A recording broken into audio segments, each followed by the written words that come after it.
بسم اللہ الرحمن الرحیم۔ السلام علیکم خواتین و حضرات، welcome to doctor Abdul Basit pod cost.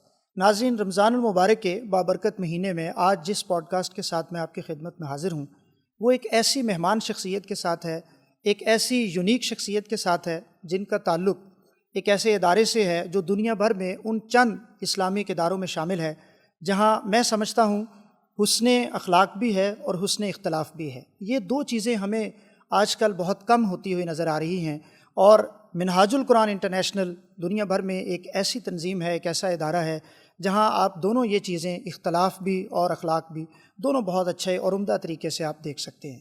اور آج میرے ساتھ جو مہمان شخصیت ہیں وہ منہاج القرآن انٹرنیشنل سپریم کونسل کے چیئرمین جناب پروفیسر ڈاکٹر حسن محی الدین قادری صاحب ہیں، اور ایک اور خاص بات، یونیک چیز، حضور شیخ الاسلام ڈاکٹر طاہر القادری صاحب کے بڑے صاحبزادے ہیں۔ لہٰذا آج جو سوالات ہم ان سے پوچھیں گے، جو آج یہ ڈسکشن ہوگی، یہ زیادہ تر گپ شپ نوعیت کی ہے۔ آپ دیکھیں گے کہ زیادہ تر سوال وہ ہیں جو شاید عام طور پہ بیان نہیں کیے جاتے۔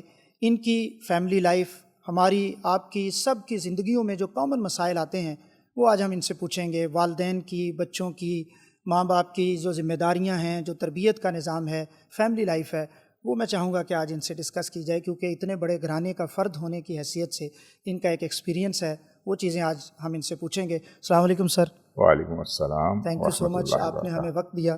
ڈاکٹر صاحب، میں چاہوں گا کہ پہلا سوال میں آغاز سے کروں کہ آپ کہاں پیدا ہوئے، تعلیم کہاں حاصل کی، کن کن اداروں میں پڑھے، اور آج آپ ہمارے ساتھ جو موجود ہیں یہاں تک پہنچنے کا سفر کتنا لمبا ہے اور کس طرح سے گزرا؟ بسم اللہ الرحمن الرحیم۔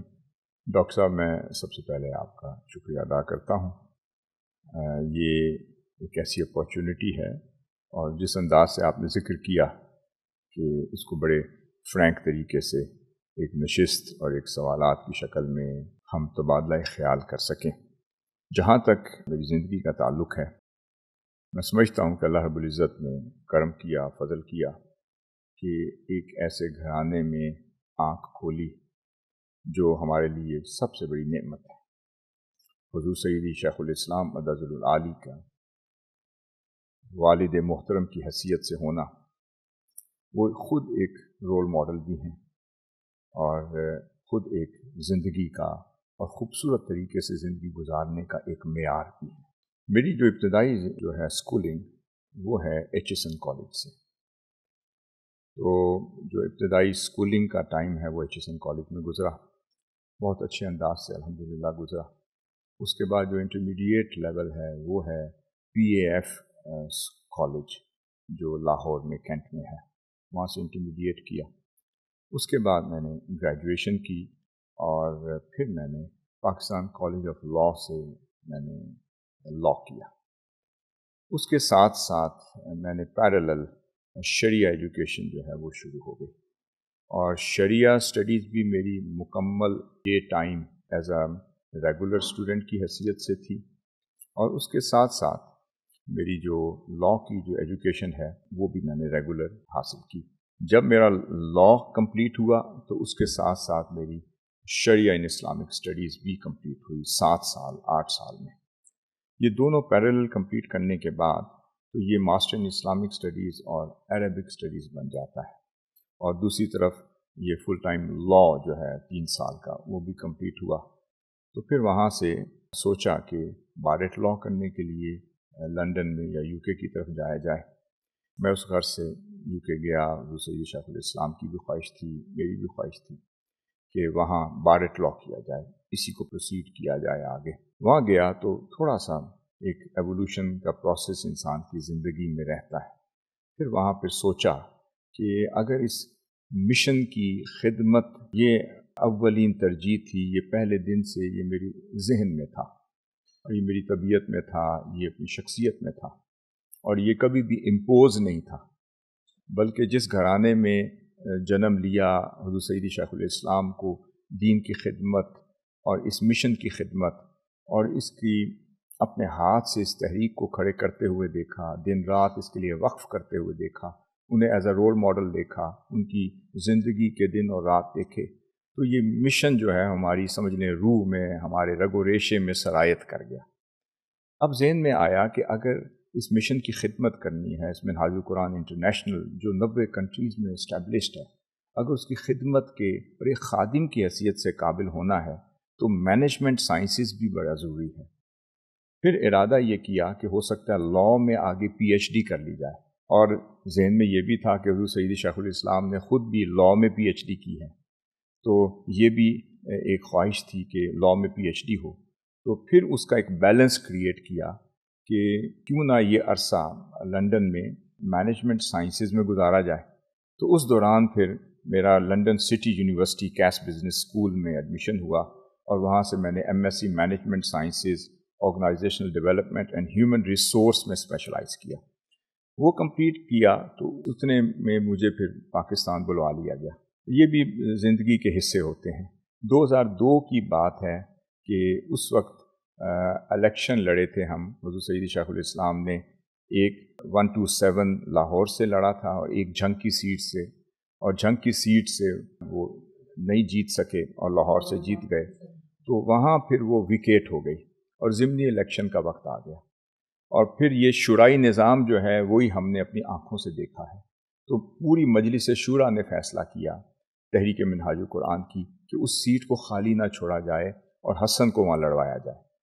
اب میں اپنی ایجوکیشن میں مصروف تھا، مجھے وہاں بلوایا گیا کہ آپ آئیں، پھر میں پارٹیسپیٹ کیا، مشاورت میں شریک ہوا، اور فائنلی یہ ڈیسائیڈ ہو گیا۔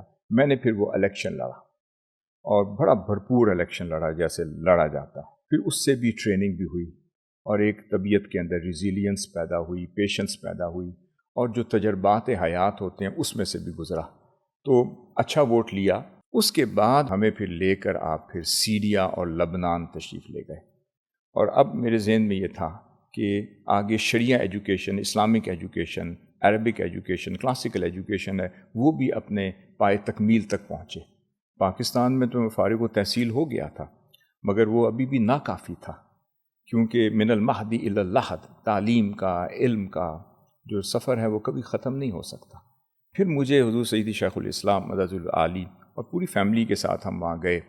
پہلے ہم شام میں پہنچے، ٹرکی سے سفر کیا، بائی روڈ گئے، شام پہنچے، پھر شام کے وہاں مشائخ، وہاں کے مختلف علماء کے ساتھ سٹنگ کی، ملاقات ہوئی، وہاں کا جائزہ لیا، وہاں کے ایٹماسفیئر کو دیکھا۔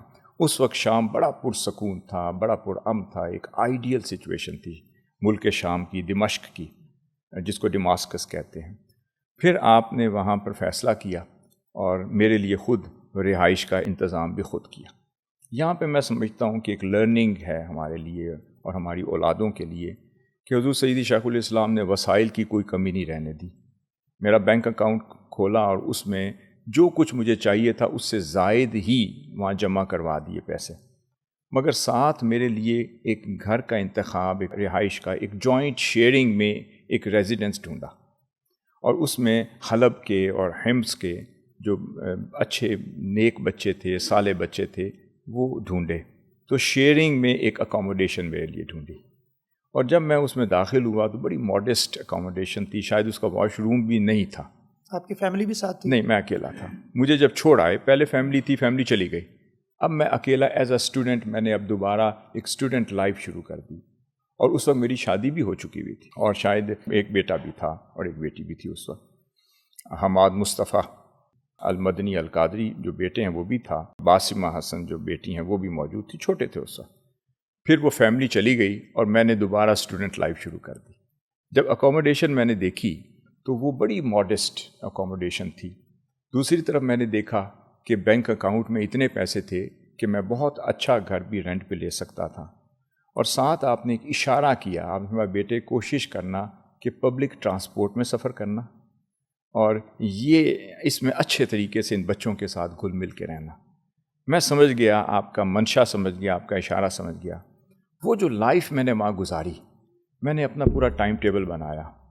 میں یہ سمجھتا ہوں کہ جو ٹائم میں نے اللہ کی توفیق سے آپ کی منشا کے مطابق جو شام میں گزارا، this is the ideal time I ever spent in my life. کتنا ٹائم گزارا؟ وہ 1 سال میرا وہاں گزرا کنٹینیوسلی۔ اب اس میں صبح 3 بجے اٹھتا اور 3 بجے سے رات 12 بجے تک میرا پورا شیڈیول فکسڈ ہوتا۔ میں ایک شیخ کے پاس جاتا، اور اس وقت کی جو ہستیاں تھیں وہ آج نہیں رہیں، اس وقت جو ادب سکھانے والے، علم سکھانے والے، جو اخلاق سکھانے والے لوگ تھے، ان میں سے 109 سال کی شخصیت بھی میرے شیخ تھے۔ شیخ ادیب الکلاس جو عقیدے میں امام تھے، ان کی عمر 109 سال تھی، اور جو تفسیر میں اور فقہ الحنفی میں امام تھے شیخ عبدالرزاق الحلبی، وہ 108 سال ان کی عمر تھی۔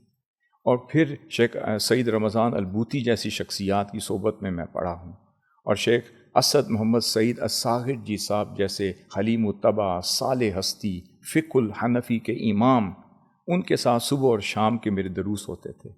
پھر اس کے بعد شیخ نور الدین العطر جو تھے اصول الحدیث میں امام تھے، شیخ ہشام البرہانی تھے۔ یہ ساری وہ شخصیات تھی جو آج اس دنیا میں شاید نہیں رہیں۔ تو شیخ اسامہ رفاعی تھے جو شاید اس دنیا میں نہیں رہے، شیخ اسد الصاغر جی صاحب تھے جو نہیں رہے۔ طبیعت ایسی تھی کہ ان کے ساتھ جو بیٹھتا تھا وہ وہیں بیٹھا رہتا تھا، پھر دل چاہتا تھا کہ ان کی صحبت میں بیٹھیں، ان سے سیکھیں، ان کے آداب سے، ان کے اخلاق سے۔ اللہ کا شکر ہے دن رات جو ہیں وہ اس طرح مشغول ہو گئے کہ میں نے اس جیسا ملک نہیں دیکھا، اس جیسا میں نے ایک ایٹماسفیئر نہیں دیکھا۔ لوگوں کے اندر وسعت نفس تھی، لوگوں کی طبیعتوں میں کشائش تھی، لوگوں کے اندر ایک قبولیت تھی، آداب اختلاف کا ایک حسن تھا، ایک علم کا ماحول تھا۔ میں جب صبح تہجد کے بعد نکلتا تو جامع اموی جو امیت ماسک ہیں سب سے بڑی، میں تہجد وہاں پڑھتا تھا، اور مجھے آپ نے فرمایا بیٹے لوکل ویگن پہ جانا۔ اب آپ خود دیکھیں، آپ خود تصور کریں کہ وہ بچہ جو ایچیسن کالج میں پڑھا ہو، میں نے یہ سوال لکھا تو جس نے آگے پی ایف کالج میں پڑھا ہو، جس نے گاڑی پہ جاتا ہو، اور پھر اس کا جو بھی رہن سہن بے شک ماڈسٹ ہے، گھر میں نظام ہمارا ماڈسٹ ہے، مگر پھر بھی وقت کے تقاضوں کے مطابق کوئی آسائش ایسی نہیں تھی جو حضور سیدی شیخ الاسلام نے کبھی ہماری الحمدللہ پوری نہ فرمائی ہو۔ مگر اس کے باوجود وہاں پر لے جانا اور مجھے لبنان میں اکیلے چھوڑنا، اور میں فرسٹ ٹائم پبلک ٹرانسپورٹ سے وہاں سے خود سفر کر کے شام پہنچا۔ میں نے خود مشائخ کو تلاش کیا، ان کو خود ڈھونڈا، ان کے پھر ایک ایک جگہوں کا پھر پورا ٹائم ٹیبل میں کلیکٹ کرتا رہا، اپنا شیڈیول بنایا، اپنی لائف شروع کی۔ تو وہ بچے اپنے گھروں سے سالن بنوا کے لاتے تھے، بڑی ماڈسٹ فیملی سے تھے، ان کے ساتھ شیئرنگ میں رہتے میں اپنا چکن ان کو دے دیتا تھا، بازار سے خرید کے روسٹ لاتا، اور ان کے گھروں کا سالن ان کے ساتھ شیئر کر کے کھاتا۔ یعنی اس انداز میں بھی اللہ کا شکر ادا کرتا۔ پھر جن ہستیوں کے ساتھ بیٹھتا اس میں شیخ شکری اللحفی، جن کو ابدال شام میں سے ایک ابدال کہا جاتا تھا، بڑی خوبصورت ہستی تھے، کبھی ان کی صحبت میں، کبھی ان کی صحبت میں میرے دن رات، کبھی 250 کلومیٹر سفر کر کے ایک شیخ کے پاس جا رہا ہوں۔ وہ میں نے اللہ کا شکر ہے جامع صحیح البخاری 9 دن میں ختم کی ہوئی ہے قرات کے ساتھ الحمدللہ۔ پھر ایک دفعہ میں نے بخاری شریف کا ختم حضور شیخ الاسلام کے ساتھ ان دنوں جب حج کے لیے ہم حاضر ہوئے حرمین شریفین میں، یہ 2005 کی بات ہے، تو اس وقت بخاری شریف کا ختم میں نے حضور شیخ الاسلام کے پاس مدینہ پاک میں کیا دوسری دفعہ، اور پھر صحیح مسلم کا ختم حرم کعبہ میں حضور شیخ الاسلام کے پاس پھر سما بھی کیا قرات۔ پھر یہ وہاں سے ایک سفر چلتا رہا۔ میں سمجھتا ہوں کہ that was the best time. میں نے اگر کچھ سیکھا ہے ان ہستیوں سے سیکھا ہے جن کو آئیڈیلائز کیا ہے، اور بعض اوقات ایسا بھی وقت آتا کہ میں بڑے بڑے خطباء کو، علماء کو، فقہاء کو، میں بڑی بڑی مساجد میں جہاں پر جم غفیر ہوتا تھا، میں لاکھوں لوگ بیٹھے ہوتے تھے، میں ان کے خطاب سنتا تھا، وہ شفقت فرماتے تھے، وہ اپنے ساتھ بٹھاتے تھے۔ میں کتابوں کا اللہ کا شکر ہے شروع سے ایک عادی تھا، کیونکہ عرب اساتذہ سے ہی پڑھا ہے، کوئی بغداد کے اساتذہ، کوئی عراق کے اساتذہ، کوئی مصر کے اساتذہ۔ پہلے دن سے میں نے جس کو درسیات اور جس کو علوم الشریعہ، میں نے عرب اساتذہ سے ڈائریکٹ عربی میں پڑھا۔ تو اللہ کا شکر ہے وہاں پر ایک عادت تھی، تو میں ان کا لفظ بہ لفظ ان کے نوٹس لیتا تھا، اور یہ نوٹس لینے کی جو عادت ہے یہ حضور شیخ الاسلام کے خطاب جب سنا کرتا تھا، میں چھوٹا سا ہوتا تھا، 8 سال 9 سال 10 سال 11 سال، ایک ایک خطاب کے ایک ایک سطر، ایک ایک لفظ میری بکس بھری پڑی ہیں جو میں نوٹس خود لیا کرتا تھا۔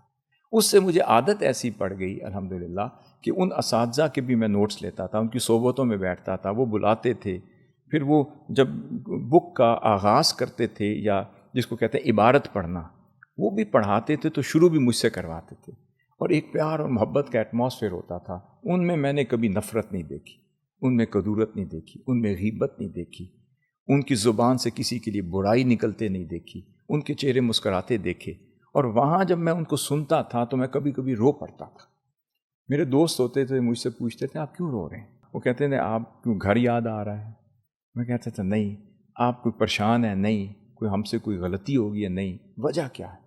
میں کہتے وجہ صرف اتنی ہے کہ ان کے نکات سے آپ متاثر ہو گئے. میں کہتے ہیں نکات بہت اچھے ہیں، مگر بات یہ ہے کہ جب میں یہاں آیا ہوں، گھر سے باہر نکلا ہوں، میں نے بڑے بڑے دنیا کے معروف سکالرز کو، عرب کو سنا ہے، تو میں اس لیے رو رہا ہوں کہ یہ علم تو بچپن میں اپنے گھر میں سن چکے ہیں، جو یہاں پہ ہم خطباء سے سنتے ساری ہیں. چیزیں دستیاب تھیں. تو ساری چیزیں ہم گھر میں سنتے تھے. وہاں سے قدر و قیمت بڑی کہ حضور سیدی شیخ الاسلام کا مقام کیا ہے، وہ ہستی کون ہے جو اللہ تعالیٰ نے والد محترم کی حیثیت سے، شیخ کی حیثیت سے آپ کو عطا کی. ڈاکٹر صاحب آپ نے بڑی تفصیل سے سارا بتایا، لیکن ایک سوال ہمارے ویورز بھی چاہیں گے. ایچیسن کا آپ کا ایڈمیشن کس سال میں ہوا تھا؟ میں میرے خیال میں 3-4 میں تھا، پرائمری میں تھا اس وقت ہوا. تو ایچیسن کا ایڈمیشن تو بڑا مشکل ہوتا ہے بچے کے لیے، میرٹ بڑی پہ ہوا، سخت ٹائم، بہت میرٹ سخت پہ ٹائم. ہوا. تو وہ کیسے تیاری کی؟ کچھ یاد ہے؟ وہ تو بہت ہی سختی ہوتی ہے بچے پہ. نہیں الحمدللہ میرٹ پہ ہوا. اس کی تیاری ہماری والدہ محترمہ نے بہت رول پلے کیا ہے، کیونکہ حضور سیدی شیخ الاسلام بہت مصروف ہوتے کیونکہ تھے. ایچیسن کے ایڈمیشن کو پیرنٹس بڑی اچیومنٹ سمجھتے ہیں. میں بھی ایچ ایس ایم میں پڑھا ہوں اور ڈاکٹر حسین صاحب بھی ایچ ایس ایم میں پڑھے ہیں. ہم دونوں بھائی، ہماری اور اسکولنگ آپ ایچ کی ایس ایم تیاری کی کروائی؟ ہے. ہماری تیاری جیسے ٹیوٹرز ہوتے ہیں ان سے کروائی. میرٹ کے اوپر ایڈمیشن ہوا اور اچھا وقت گزارا وہاں الحمدللہ. میں بیسٹ رائڈر تھا ایچ ایس ایم میں. میں نے آل پاکستان رائڈنگ انسٹیٹیوشن میں پوزیشن لی ہوئی ہے. Swimming, extra curricular activities, speeches میں ٹاپ پوزیشن لینا، پھر کلاس میں بھی ایک اچھی پوزیشن تھی. اچھے طریقے سے وہ دور گزارا ہے، جب ایچ ایس ایم میں بھی گزارا ہے، کالج لائف میں گزارا ہے، جہاں بھی گزارا ہے الحمدللہ. آپ کتنے بہن بھائی ہیں، اور بہن بھائی میں آپ کا نمبر کیا ہے؟ ہم 5 بہن بھائی ہیں. تو سب سے پہلے بہن ہیں، اس کے بعد میرا نمبر آتا ہے. وہ مصر سے پھر یہ ہوا کہ جب میں شام سے فارغ ہوا تو وہاں سے پھر میں واپس آیا. اس کے بعد پھر اب ذہن میں تھا کہ اب وہاں کبھی بھی جس کو فارمل ایجوکیشن ہے وہ نہیں ہو سکتی تھی. تو formal education is very important for everybody. یہ میں ضرور آپ کے وساطت سے آڈینس کو اور نوجوانوں کو کہوں گا کہ سم ٹائمز وی تھنک کہ ہماری کلاسیکل ایجوکیشن ہے، ہمیں اسناد مل گئی، سند میرے پاس ہیں، اجازات میرے پاس ہیں، بہت عالی اسناد ہیں الحمدللہ. بلکہ ایک سند ایسی مجھے ملی الحمدللہ شام میں، جس کی وساطت سے وہ اساتذہ اور حضور سیدی فرید ملت جو میرے حضور قبلہ دادا جان رحمۃ اللہ علیہ تھے، ان کی اور میری سند جڑ گئی. جو میرے اساتذہ تھے وہ ان کے ہم اثر تھے، کیونکہ حضور قبلہ فرید الدین قادری رحمۃ اللہ علیہ میرے جو دادا جان تھے بہت بڑے عالم تھے، پریکٹسنگ ڈاکٹر تھے، بہت بڑے طبیب تھے اور بہت بڑے اسکالر تھے. ان کی ساری زندگی سفر اور اسفار میں گزری. تو وہ شام میں شیخ مکی الکتانی صاحب کے معالج بھی تھے اور ان سے الفتوحات المکیہ پڑھتے بھی تھے اور فصوص الحکم بھی. وہ اس دور میں جہاں انہوں نے وقت گزارا، اسی شہر میں، اسی قصبے میں، اسی علاقے میں، اس کا نام میدان تھا. تو میں جس علاقے میں رہا شام میں، اس کا نام بھی میدان، میں اسی علاقے میں رہا. پھر جو آپ کے استاد تھے ان کے بیٹے سے مجھے سند ملی، ان کے صاحبزادے تھے شیخ فاتح الکتانی سے، تو اسناد بھی وہاں جڑ گئی. پھر وہ میں مصر گیا، پھر میں نے 4.5-5 سال میں نے مصر میں گزارے. پھر مصر کا تجربہ کیا، پھر الازہر میں گزارے، پھر میں الازہر کا پریزیڈنٹ بنا پاکستان چیپٹر کا. اچھا، اور پھر اسٹوڈنٹ یونین جو ہوتی ہے؟ نہیں، ان کے جو الومنائز ہوتے ہیں جو الازہر کے، جس کو گریجویٹس آف الازہر کہتے ہیں، ان کی association of the graduates of the Al-Azhar, تو ان کے میں پریزیڈنٹ رہا. شیخ الازہر صاحب کا میں ڈائریکٹ نائب ہو گیا. تو میں پاکستان چیپٹر کو ریپرزینٹ کرتا تھا.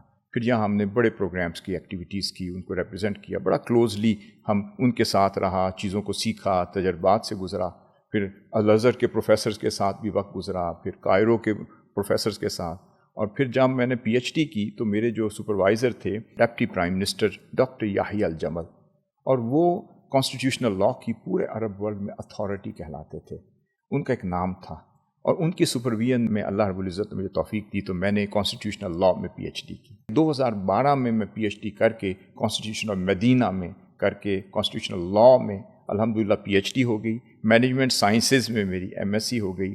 پھر لاء گریجویٹ بھی ہوا. اس کے بعد شریعہ اسٹڈیز میری فل 7 سال کی بھی ہوئی. اور پھر شام میں رہ کر وہ اجازات بھی حاصل ہونے کا موقع ملا. اور پھر باقی تجربات حضور شیخ الاسلام کی صحبت سے، ان سے بھی پڑھنے کا موقع ملا. ان کی بارگاہ میں بھی ذانو تلمذ اختیار کرتا رہا. اور پھر اس کے بعد آج تک ہم سیکھ رہے ہیں. جہاں سے کوئی خبر آتی ہے ہم وہاں پہنچ جاتے ہیں اور وہاں سے علم حاصل کرنے کی ہمیشہ کوشش کرتے ہیں. ڈاکٹر صاحب آپ کی شادی جو تھی وہ ڈاکٹر صاحب کا اس میں کتنا رائے شامل تھی، اور باقی بچوں کی شادیوں میں وہ خود فیصلہ کرتے ہیں یا آپ لوگوں کی رائے بھی شامل ہوتی رہی ہے اس میں؟ ہمارے گھر میں آپ کو اس میں بڑی آپ کے لیے سرپرائزنگلی خوشی ہوگی کہ ان کی طبیعت میں بہت ڈیموکریسی ہے، بہت مشاورت ہے، اور شاید ہی اتنی مشاورت اور اتنی شرائی مزاج میں نے کسی اور کو دیکھا ہوگا۔ انہوں نے ہمیشہ ہمیں مشاورت میں لیا، اپنا وزڈم ضرور شیئر کیا، اپنی رائے ضرور شیئر کی، مگر الحمدللہ ہمیشہ ایک پھر ڈسکشن کی اور اوپن ڈسکشن ہوئی، اور اس کے نتیجے میں ایک جوائنٹ ایفرٹ کے ساتھ ایک فیصلے ہوتے ہیں اور شیئرنگ کے ساتھ ہوتے ہیں، ڈسکشن کے ساتھ۔ ہمارے رشتوں کی جب باری آئی تو ڈیفینیٹلی اس میں انتخاب آپ کا تھا، حضرت سید شیخ الاسلام کا، والدہ محترمہ کا، مگر اس میں ہماری بھی چوائس شامل ہو گئی۔ مگر آج پتہ چلا کہ اس سے بہتر فیصلہ ہو ہی نہیں سکتا۔ تو جو وزڈم اللہ نے انہیں دیا ہے، جو بصیرت انہیں دی ہے، جتنا ایکسپوئر اللہ نے انہیں دیا ہے، اور جو فراست انہیں عطا کی ہے، جب ہم دیکھتے ہیں تو پھر جتنے فیصلے بھی انہوں نے کیے وہ مشاورت سے کیے، مگر بعد میں پتہ چلا ان سے بیسٹ شاید کوئی مشورہ نہیں ہو سکتا تھا اور فیصلہ نہیں ہو سکتا۔ اچھا، شادیوں سے متعلق ایک کوشچن اور ہمیں ایک بھیجا تھا دوست نے بھی، کہ اب جو ڈاکٹر صاحب نے شادیاں کیں وہ مذہبی گھرانوں میں تھیں، بزنس مین فیملیز میں تھیں، تحریک کے لوگوں میں تھیں، کن لوگوں میں شادیاں ہیں آپ کی؟ یہ بہت اچھا سوال ہے۔ میری شادی، ڈاکٹر حسین صاحب کی شادی، ہماری بہنوں کی شادی، وہ مذہبی گھرانے نہیں، وہ تحریکی گھرانوں میں ہوئی۔ یہاں ایک یہ بھی تھا کہ جو ہمارا کرائٹیریا اور ان کا نظر میں چیزیں کیا تھیں، ان کا کیا چیزیں کرائٹیریا ہوں، کیا دین ہوں؟ ہے، دینداری ہے، تدین ہے، شرافت ہے، اور ہمیشہ ماڈسٹ فیملی ڈھونڈی ہے، اور جو اس مشن کو، اس تحریک کو، جس کے لیے ہماری زندگیاں وقف ہیں تاکہ ان میں ہم آہنگی رہے، تو ساری شادیاں انہوں نے اپنی تحریک میں، اپنے مشن میں، اور مشنری گھرانوں میں، اور ان میں سے بھی جو تحریکی فکری طور پر اور مذہبی طور پر، جن میں تدین بھی ہو، دینداری بھی ہو، شرافت بھی ہو، اخلاق بھی ہوں، تاکہ اس بچی نے آگے ہماری نسلوں کی ماں بننا ہے، اور ان کی تیاری کرنی ہے، اپنا رول پلے کرنا ہے، تاکہ وہ ماں ہو جو اگلی نسل کو تیار کر سکے۔ ہمیشہ یہ ترجیح رہے کہ جس میں اخلاق ہو، جس میں آداب ہو، جس میں دینداری ہو، اور پھر اس تجربے نے الحمدللہ بتایا کہ اسی کی وجہ سے یہ جو گھرانہ ہے یہ خیر پر چل رہا ہے۔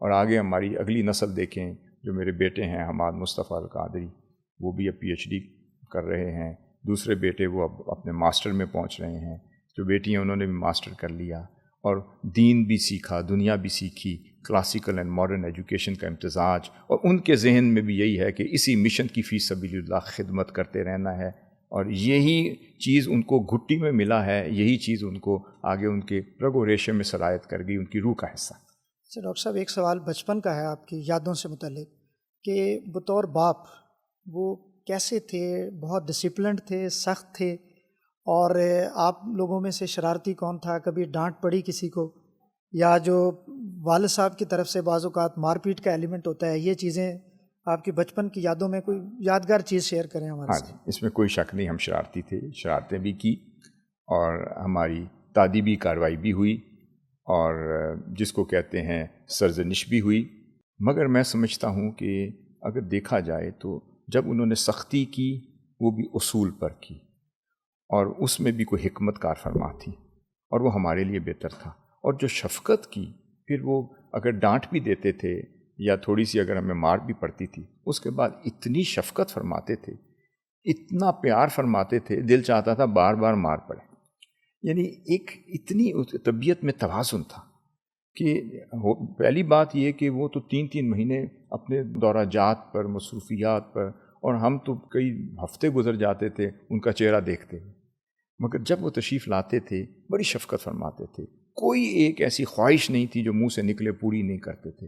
اور دوسری طرف اگر کوئی نماز کے معاملے میں، اگر کوئی ادب کے معاملے میں، علم کے معاملے میں، تعلیم کے معاملے میں، اور ادب و احترام کے حوالے سے کبھی ہم کوتاہی کرتے تو پھر کوئی تادیبی کارروائی ہوتی، مگر سمجھانے اور اصلاح کرنے کے بعد پھر وہ ہمیں کھلاتے پلاتے، شفقت فرماتے، اپنے ساتھ سلاتے۔ پھر مجھے یاد ہے ہمیشہ اپنے ساتھ بازوؤں میں ڈال کے مجھے سلایا کرتے تھے دوپہر کو۔ تو اتنی شفقت فرماتے کہ پھر وہ ہمیں ہر چیز بیلنس ہو جایا کرتی تھی۔ میں سمجھتا ہوں کہ یہ جو تعدیبی کارروائی ہوتی ہے، اصلاح ہوتی ہے، تربیت ہوتی ہے، اس سے اولاد کے اندر ریزیلینس پیدا ہوتا ہے، ایک پیشنس پیدا ہوتی ہے، ایک ٹریننگ پروسیس ہوتا ہے.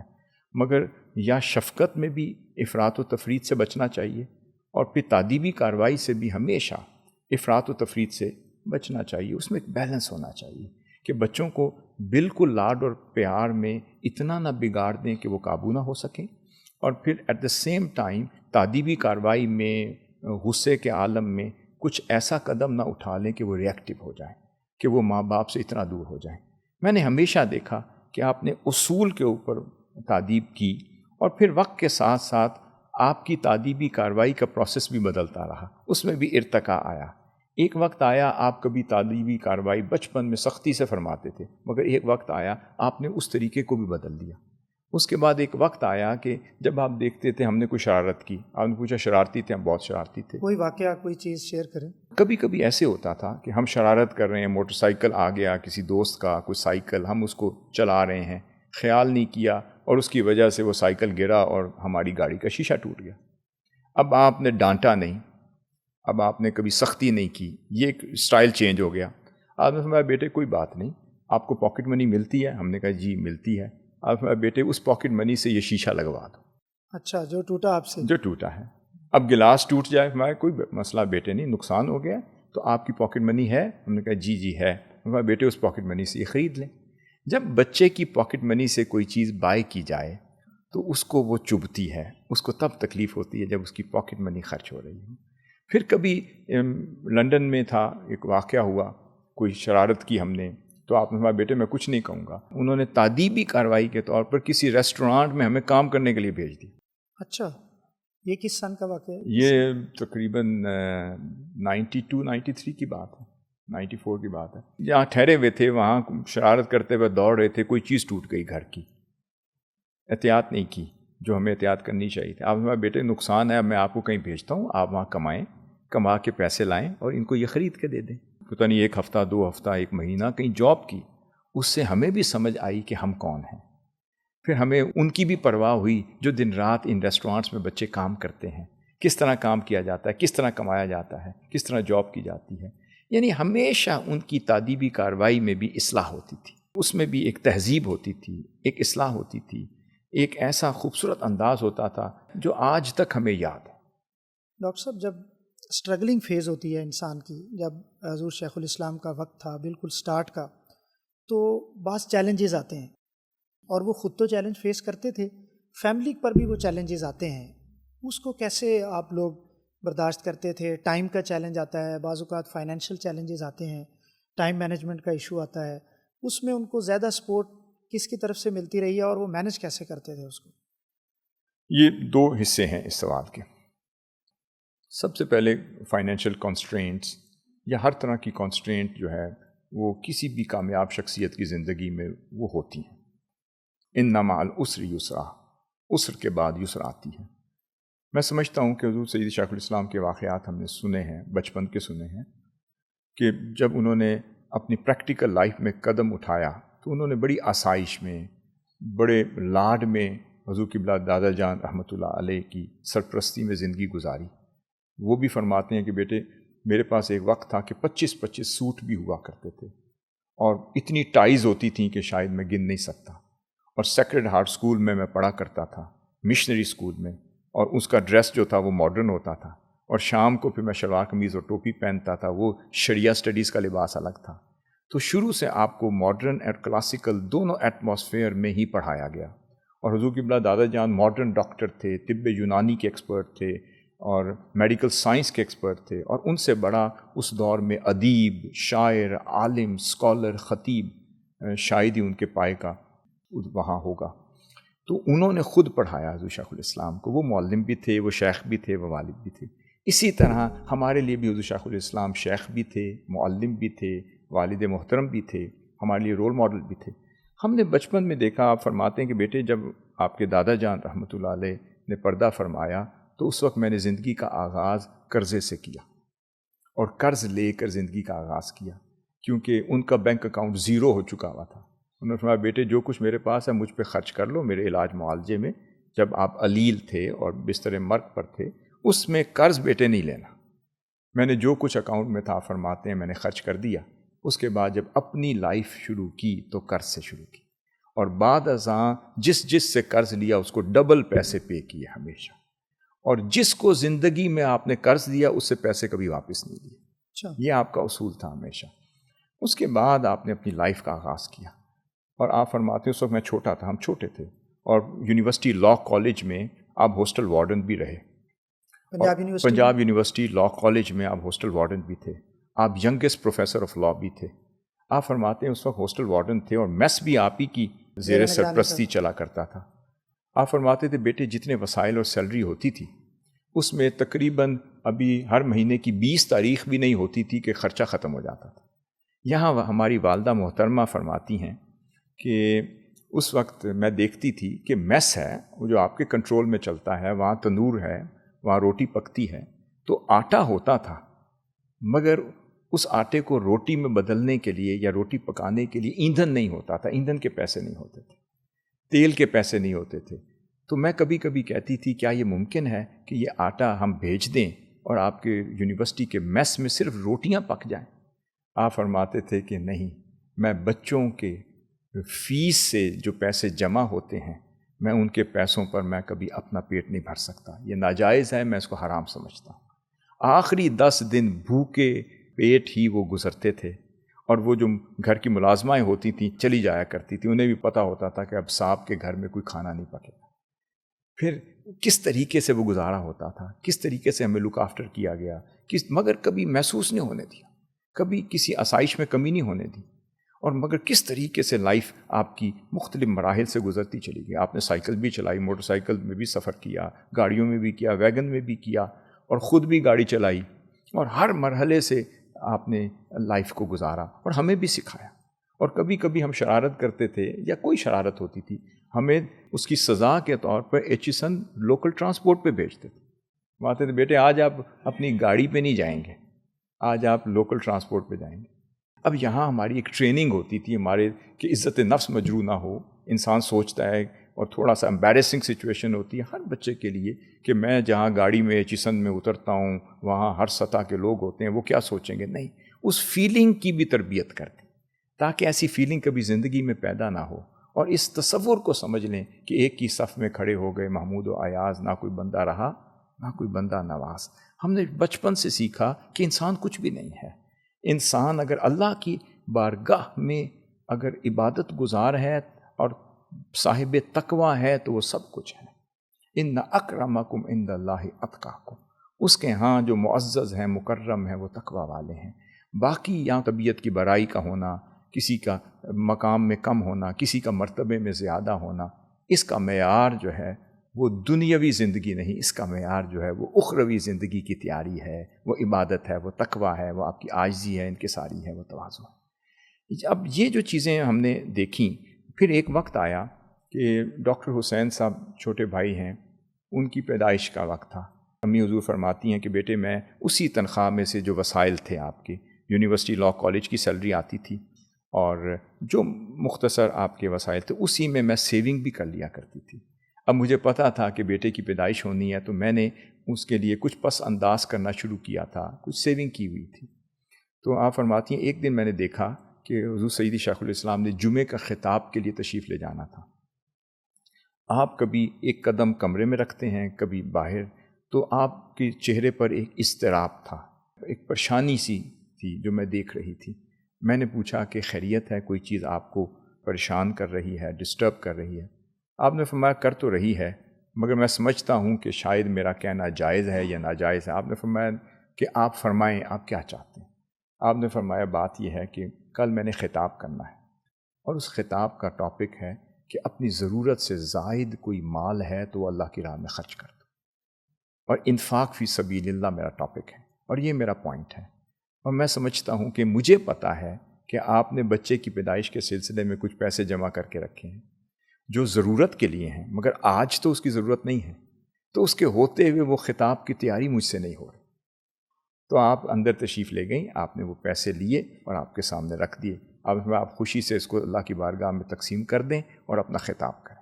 اس کے بعد آپ نے بڑی راحت اور آرام سے تیاری کی، وہ پیسے تقسیم کر دیے، وہ خطاب کیا اور بڑے خوش و خرم آپ واپس تشریف لائے۔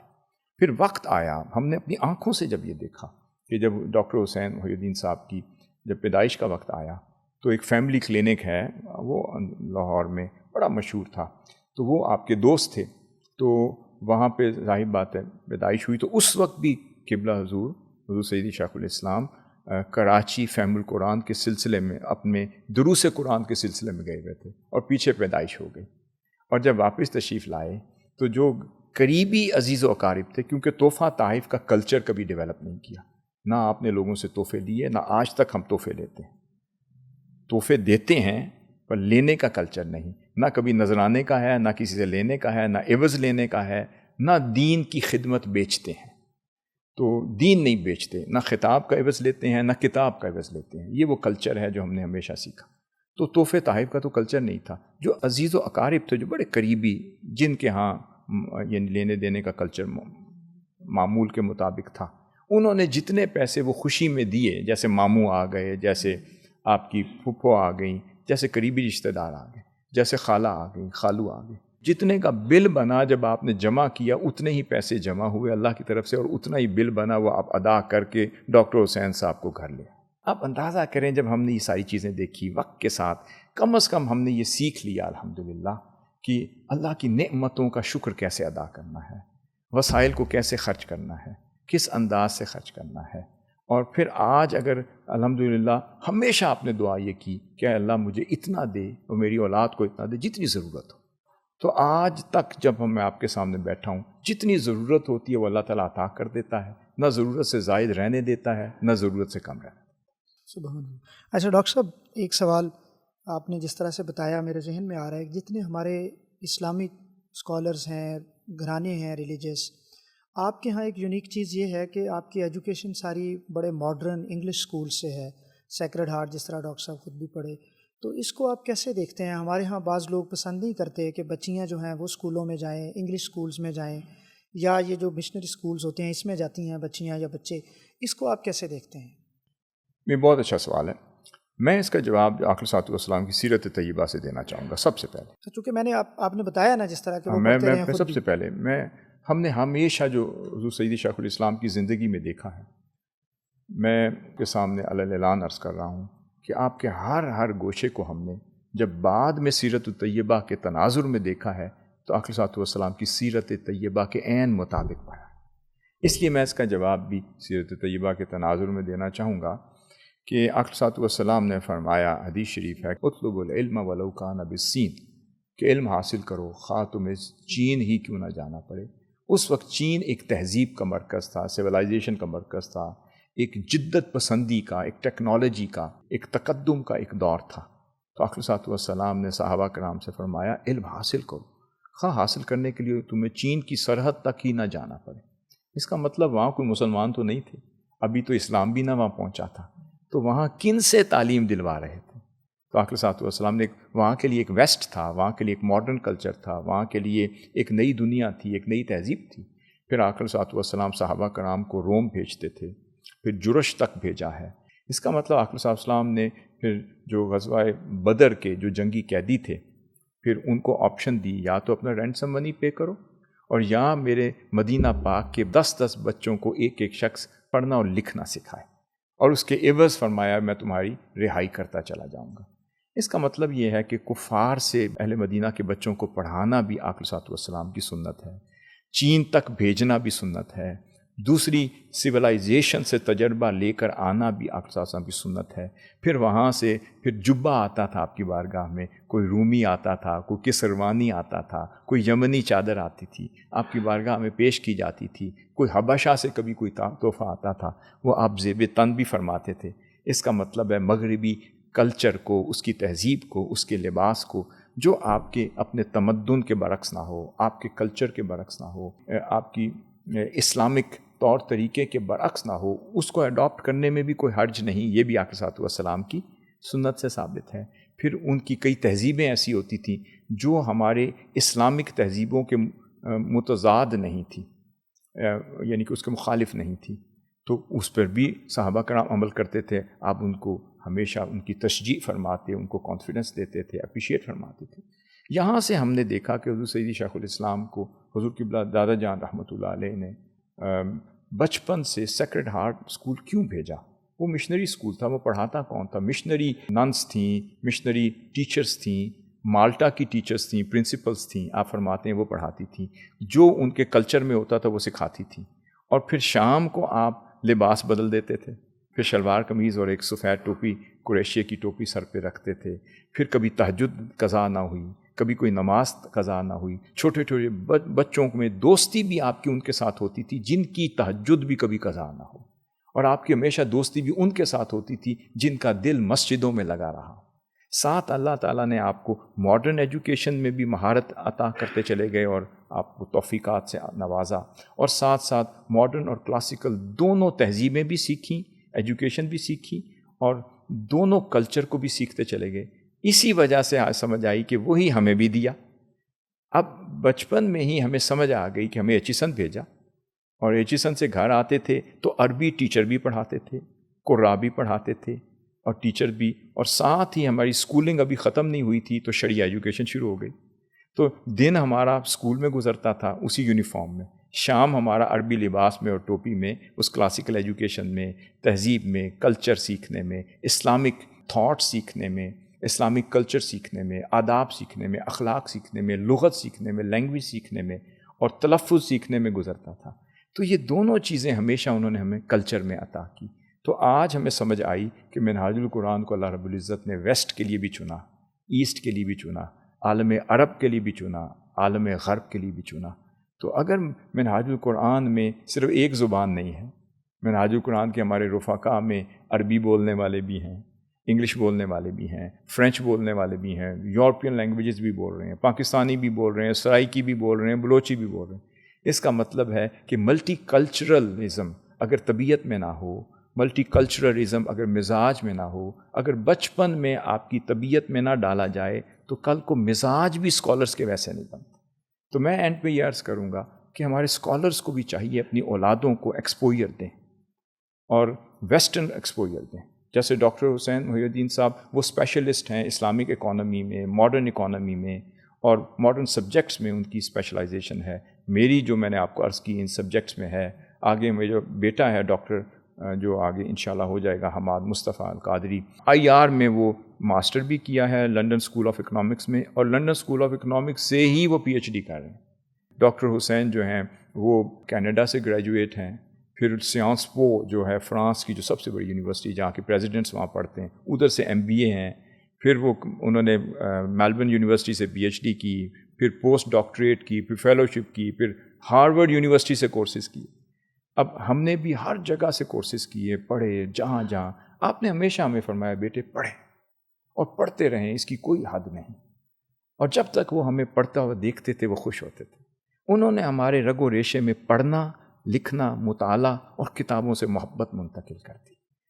ڈاکٹر صاحب ایک سوال آخری اب فیملی لائف کے بارے میں رہ گیا ہے. وہ جب گھر کا نظام ہوتا ہے تو اس میں ہمارے ہاں بڑا جھگڑے بھی ہوتے ہیں، میاں بیوی کے جھگڑے بھی ہوتے ہیں، بڑے چیلنجنگ ہوتے ہیں، بعض اوقات ساس بہو کے جھگڑے بھی ہوتے ہیں.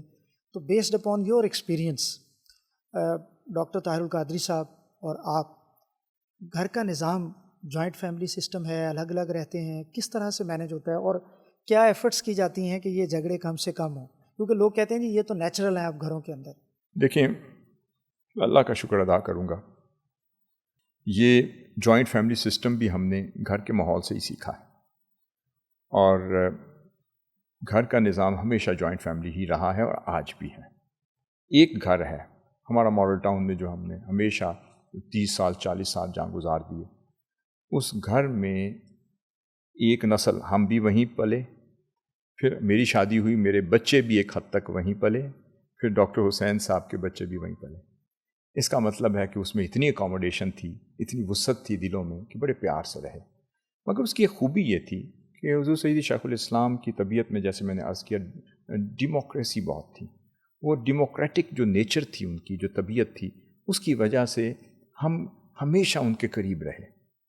وہ آج بھی میں ہمیشہ کوٹ کرتا ہوں کہ وہ جب بھی گھر تشریف لاتے ہیں وہ اپنے گھر کے پورے باہر کے تجربات کھانے کی ٹیبل پر ایک ایک بچے سے شیئر فرماتے ہیں. اگر کوئی میٹنگ ہوئی ہے، کوئی خطاب ہوا ہے، خطاب کے پورے نکات اگر ہم نے ڈائریکٹ نہیں سنا تو وہ بھی فرماتے ہیں. اگر کوئی بحث ہوئی ہے، کوئی کسی کے ساتھ کوئی ڈسکشن ہوئی ہے، کوئی سوال جواب کی نشست ہوئی ہے، وہ بھی بتاتے ہیں. کوئی اسپیشل میٹنگز ہوئی ہیں، کوئی تجربہ ہوا ہے، he would share his experience with us straight away after he is come back to us. پھر گھر میں ہر چیز ڈسکس فرماتے ہیں. کوئی فیصلہ شاید ہی ایسا ہوا ہو کہ ہمارا چھوٹا بچہ بھی اس کے ساتھ بھی اسی طرح مشاورت فرماتے ہیں جیسے 40 سال کے بچے سے فرماتے ہیں، اور اس سے بھی ڈسکس کرتے ہیں. پھر پوچھتے ہیں بیٹے آپ کی رائے کیا ہے، بیٹے آپ کی رائے کیا ہے، آپ کی رائے کیا ہے. پھر ہر بچہ اپنی رائے دیتا ہے. اس کو رائے دہی کا طریقہ کار بھی سکھاتے ہیں، اس کو مشاورت میں شریک ہونے کا پروسیس بھی سکھاتے ہیں، اس کے اندر ایک جمہوری مزاج بھی پیدا کرتے ہیں. پھر کئی فیصلے ایسے زندگی میں ہوئے جو باہر بھی فیصلے کرنے تھے، اس سے پہلے گھر میں بھی ہماری ایک بیٹھک ہوئی، ڈسکشن ہوئی، گھنٹوں ہوئی. اگر ہمارا ڈفرینس آف اوپینین بھی ہوتا تو اس کے آداب بھی سکھائے. جیسے میری ایک کتاب ہے آداب اختلاف، یہ کب میں لکھنے کے قابل ہوا کہ وہ آداب اختلاف میں نے گھر سے ہی سیکھے. حضور سیدی شیخ الاسلام سے اگر گھر میں کوئی اختلاف رائے ہوتا تو اس کے آداب بھی ہم نے ان سے سیکھے کہ کس طرح خوبصورتی سے وہ اپنا پوائنٹ آف ویو دیتے بھی ہیں، انفورس نہیں کرتے اور کبھی ایمفیسائز بھی نہیں کرتے اور کبھی ریپیٹ بھی نہیں کرتے.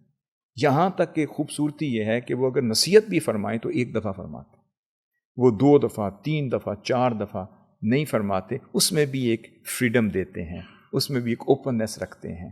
پھر اس کے بعد گھر میں ہر چیز جب ڈسکس ہوتی ہے، پھر ہر معاملہ ڈسکس ہوتا ہے. اور آپ کی خوبی یہ ہے کہ آپ کی نگاہ، اگر آپ 18 گھنٹے اسٹڈی فرما رہے ہیں، اگر ٹی وی آن ہے تو اللہ تعالیٰ نے آپ کو وہ حافظہ، وہ ذہانت، وہ فطانت اور وہ استحضار عطا کیا ہے، حاضر دماغی عطا کیا کہ ہی از اویلیبل ایوری ویئر. اگر وہ ریڈنگ بھی کر رہے ہیں، لکھ بھی رہے ہیں، پڑھ بھی رہے ہیں، اس دوران ان کے کان اویلیبل ہیں. وہ دوسرے کونے میں بھی کوئی ایکٹیویٹی ہوتی ہے تو اللہ تعالیٰ نے ان کو سماعت میں بھی بڑی مہارت عطا کی ہے، تو ان کے کانوں تک ہر بات پہنچ جاتی ہے. پھر وہ خود انوالو ہوتے ہیں، کرتے ہیں، اس مسئلے کو حل فرماتے ہیں، خوبصورت طریقے سے اس کی تعدیب فرماتے ہیں. اور اگر کسی کی تربیت بھی اتنے خوبصورت انداز سے فرماتے ہیں کہ محسوس بھی نہیں ہوتا کہ تربیت فرمائی ہے، اور تربیت بھی ہو جاتی ہے.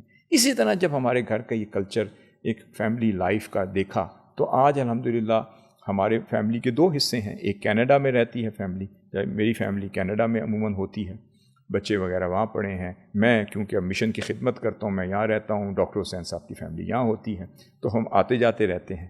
تو وہاں کا نظام بھی اسی طریقے سے مشاورت سے چلتا ہے، یہاں کا نظام بھی چلتا ہے. وہ یہاں بھی باخبر رہتے ہیں، وہاں بھی باخبر رہتے ہیں، اور اپنے ہر کارکن کی بھی ڈومیسٹک لائف سے بھی باخبر رہتے ہیں، اور اس کا بھی حل وہ ہمیشہ کر رہے ہو.